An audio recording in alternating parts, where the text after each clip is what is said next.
అందరికీ నమస్కారం. ఎస్ఎస్వి ఛానల్కి స్వాగతం. ఈరోజు నేను మిరపకాయలతో ఒక వెరైటీ చూపించబోతున్నాను.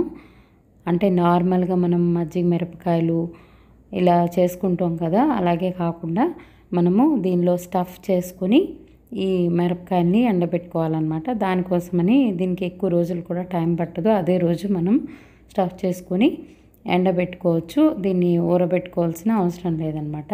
దానికోసం నేను అటుకుల్ని తీసుకున్నాను. ఒక ఫుల్ కప్పు అటుకుల్ని తీసుకుని దాన్ని పౌడర్ చేసి పెట్టుకున్నాను. మరీ మెత్తగా పిండిలా అవసరం లేదు, కొంచెం బరకగా ఉన్నా పర్వాలేదు. అలాగే జీలకర్రను కూడా 3 టేబుల్ స్పూన్స్ వరకు జీలకర్రను తీసుకున్నాను.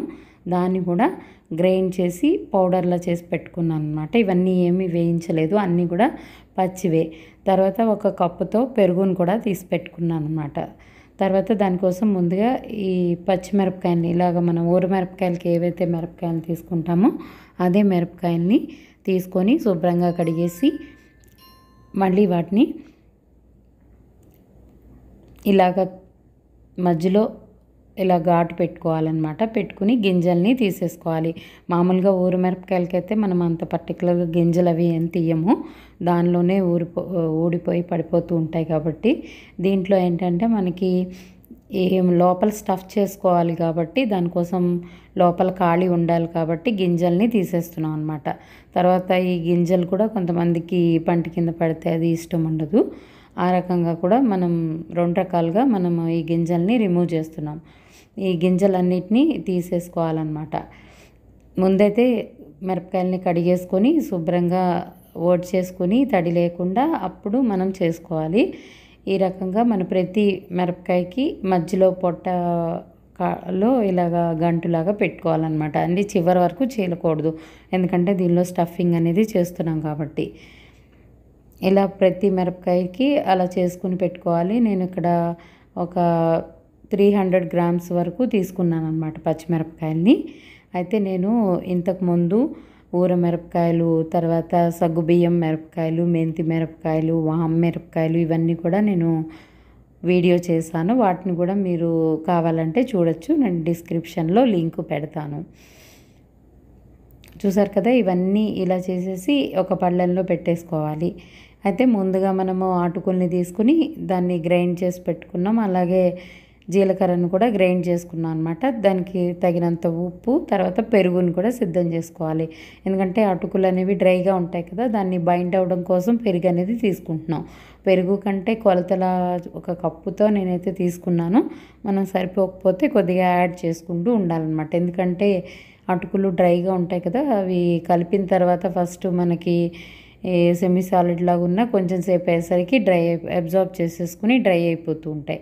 డ్రై అయిపోయినప్పుడు కొద్దిగా మళ్ళీ పెరుగు యాడ్ చేసుకుని దీనిలో స్టఫ్ చేసుకోవాలన్నమాట. ఇవే కాకుండా నేను చాలా ఊరగాయలు, ఇంకా చాలా వెరైటీ వీడియోస్ కూడా చాలా చేశాను. ఎవరైతే మొదటిసారిగా ఈ వీడియోని చూస్తున్నారో వాళ్ళు ఈ డిస్క్రిప్షన్ లింక్లో ఉన్న వీడియోస్ని కూడా ఒకసారి చెక్ చేయండి. అలాగే ఈ వీడియో కూడా మీకు నచ్చినట్టయితే తప్పకుండా ఒక లైక్ చేయడం మర్చిపోకండి. ఇలా లైక్ చేయడం వల్ల చాలామందికి నా వీడియో షేర్ అవుతుంది. అలాగా నాది ఎక్కువ మంది చూడటానికి అవకాశం కలుగుతుందన్నమాట. మీరు ఇచ్చే మాకు లైక్ అనేది మాకు చాలా యూజ్ఫుల్గా అవుతుంది. తప్పకుండా మీకు ఈ వీడియో నచ్చినట్టయితే లైక్ చేయండి. అలాగే ఏదైనా నచ్చని విషయం ఉన్నా కూడా తప్పకుండా కామెంట్ చేయండి.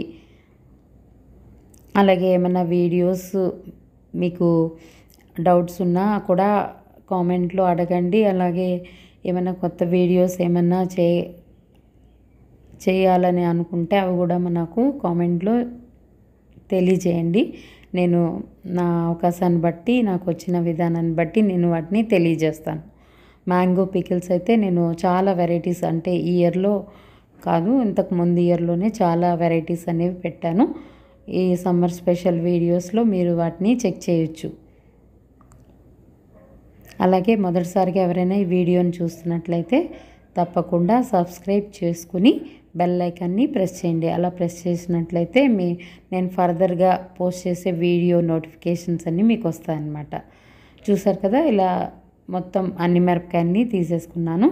ఇప్పుడు మనం ఈ స్టఫింగ్ అనేది చేసుకోవాలన్నమాట. దానికోసం ముందుగా ఒక బౌల్ తీసుకుని దానిలో మనం ప్రిపేర్ చేసి పెట్టుకున్న అటుకుల మిశ్రమాన్ని అందులో వేసేసాను. అయితే దీన్ని మెత్తగా పిండిలాగా అవసరం లేదు, కొంచెం బరకగా ఉన్నా పర్లేదు. అంటే మరీ నూకలాగా కాకుండా బరకగా ఒక మాదిరిగా చేసుకోవచ్చు. అలాగే జీలకర్ర పొడిని కూడా వేసేసాను. తర్వాత తగినంత ఉప్పు వేసుకోవాలి. ఇవి స్టఫింగ్ చేస్తున్నాం కాబట్టి లోపల మనకి ఉప్పు అనేది సరిపోకపోతే తర్వాత మనకి పాడైపోయే అవకాశం ఉంటుంది. అలాగే వీటిని ఎక్కువగా మనము ఎండబెట్టుకోవాలన్నమాట, పూర్తిగా డ్రై అయ్యే వరకు. చూసారు కదా, ఇలా వీడియోలో చూసిన విధంగా పెరుగుని కొద్ది కొద్దిగా యాడ్ చేసుకుంటూ మిక్స్ చేసుకోవాలి, తగినంత కన్సిస్టెన్సీ వచ్చే వరకు. ఈ కప్ అంతా నేను మిక్స్ చేసేసి పెట్టేశాను. అది మనం మిరపకాయల్లో స్టఫ్ చేసుకొని ముందు చూసుకోవాలన్నమాట, అది కరెక్ట్గా బైండ్ అయిందా లేదా అనేది పిండి. దాన్ని ఆ మిరపకాయల్లో స్టఫ్ చేసిన తర్వాత అది డ్రైగా అయిపోయి పడిపోకుండా ఉండాలి. అలాగే మరి కారిపోతున్నట్టుగా ఉండకూడదనమాట. ఆ కన్సిస్టెన్సీని బట్టి కొద్ది కొద్దిగా పెరుగుని యాడ్ చేసుకుంటూ కలుపుకోవాలి. అలాగే కొద్దిగా పెరుగును కూడా రెడీగా పెట్టుకుని ఉంచుకోవాలి, అవసరాన్ని బట్టి కలుపుకుంటూ ఉండాలన్నమాట. ఇప్పుడు ఒక్కొక్క మిరపకాయలో దీన్ని స్టఫ్ చేసి పెట్టేయాలి. మొత్తం దాని లోపల ఖాళీలో అంతా ఫుల్గా నిండిపోయే విధంగా మనము ఫిల్లింగ్ అనేది చెయ్యాలి. మనం పైనుంచి ఇక్కడ కింద చివర పైన ముచ్చిక వైపు కూడా లోపలికంట మనం ఎక్కువగా స్టఫ్ చేసి పెట్టుకోవాలన్నమాట. కొద్ది కొద్దిగా స్టఫ్ చేసుకుంటే దాని ఫ్లేవర్ అనేది మనకి తెలియదు కాబట్టి మొత్తం అంతా స్టఫ్ చేసి పెట్టుకోవాలన్నమాట. బాగా ఎక్కువగా స్టఫింగ్ అనేది పెట్టుకోవాలి. అలాగే ఎండబెట్టేటప్పుడు కూడా మొత్తం స్టఫింగ్ అంతా డ్రైగా అయ్యి ఎండిపోయే విధంగా మనం ఎండబెట్టుకోవాలి. ఎక్కువ రోజులు దీనికి ఊరిమిరపకాయల కన్నా కొద్దిగా ఎక్కువ టైము ఇవి ఎండిపోవడానికి పట్టచ్చు అనమాట. అంటే మనకి ఉండే బయట మనం ఎండ ఉండే దాన్ని బట్టి మనం ఎండబెట్టుకోవడం అనేది ఉంటుంది. ఇది ఎక్కువ ఎండ ఉన్నప్పుడు పెట్టుకోవడం మంచిది. కొంచెం మబ్బుగా ఉన్నప్పుడు అలా అన్నప్పుడు అయితే లోపల పిండి అనేది గట్టిపడిపోయి తర్వాత మనకి తినడానికి అంత బాగోకపోవచ్చు. అందుకని బాగా ఎండగా ఉన్నప్పుడు మాత్రం ఇలాంటివి పెట్టుకోవాలన్నమాట. చూసారు కదా, ఇలా ప్రతి మిరపకాయలో కూడా లోపలికంట పైన కింద కూడా లోపలికంట వెళ్ళే విధంగా మనం ఈ స్టఫింగ్ అంతా చేసుకోవాలన్నమాట. తర్వాత వీటినన్నీ ఒకే విధంగా ఇలాగా ఒక కుప్పలాగా కాకుండా ఇలా పరుచుకొని పల్చగా ఈ పిండి పైవైపు వచ్చే విధంగా పేర్చుకొని ఎండబెట్టుకోవాలన్నమాట. ఈ ఊరమిరపకాయలు కానీ ఏవైనా కానీ మనం నిల్వ చేసుకోవడానికి వడియాలు కానీ ఇట్లాంటివి ఏవి చేసుకున్నా కూడా మనము తగినంత ఎండ వచ్చినప్పుడు పెట్టుకుంటాము. అలాగే తీసి ఎయిర్ టైట్ కంటైనర్లో స్టోర్ చేసి పెట్టుకుంటాం కదా. మళ్ళీ కొన్ని రోజులు అయిన తర్వాత ఒక 1 month 2 months అయిపోయాక మధ్యలో ఎప్పుడైనా ఎండ ఉన్నప్పుడు ఒకసారి మధ్యలో పెట్టుకుంటూ ఉంటే ఎప్పటికీ త్రూ అవుట్ ద ఇయర్ అవి ఫ్రెష్గా ఉంటాయన్నమాట. పాడవకుండా ఉంటాయి, పురుగు పట్టవు, తర్వాత గట్టి పడవు.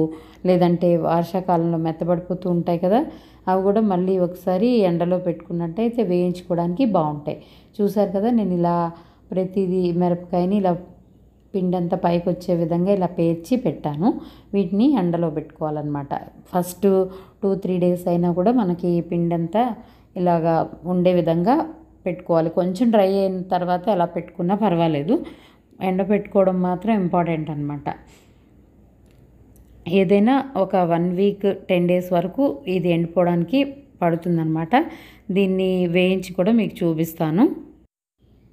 పూర్తిగా ఎండిపోయిన తర్వాత ఈ రకంగా అవుతాయన్నమాట. లోపల పిండి కూడా చూసారు కదా, బాగా ఎండిపోయినట్టు అయిపోయింది. ఇప్పుడు వీటిని ఒక ఎయిర్ టైట్ కంటైనర్లో స్టోర్ చేసి పెట్టుకోవాలి.